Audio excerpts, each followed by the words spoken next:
obviously the bill's got to be analyzed, number one, and the thing I would do is the same thing Governor Daniels says. We got to analyze the legislation, see what happens. The challenge to it is that something does have to be done. We know that because it's a game changer.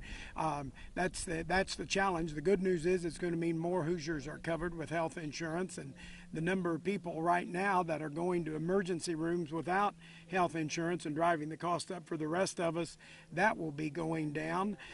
There's also some provisions in it that does have support. So the thing I would do if I were governor and when I become governor will be getting Hoosiers, getting the providers, the healthcare providers, the hospitals, long-term healthcare providers, physicians, the affiliated allied healthcare people, as well as the insurance companies together and figure out what we think would be best to be best for the state and be the best for Hoosiers, and particularly those that are right now don't have any healthcare insurance. That's the whole idea of the Affordable Health Care Act. Well, I think that you know, that was an attack on American soil.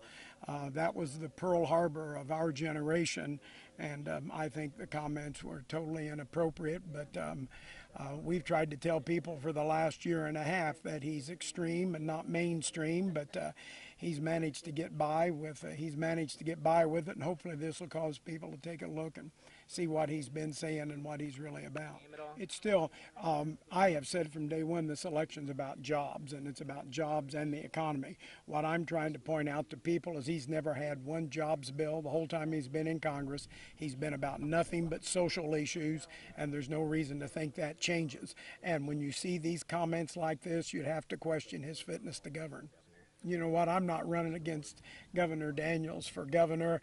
I've known Governor Daniels for over 30 years, and there's a mutual respect both of us have, and we would deal with our relationship regardless of what position he's in. How would you respond to this? Well, I was the interim president of Vincennes University, and I was picked by a board that I didn't appoint, but the board has spoken here in West Lafayette, and that's their decision.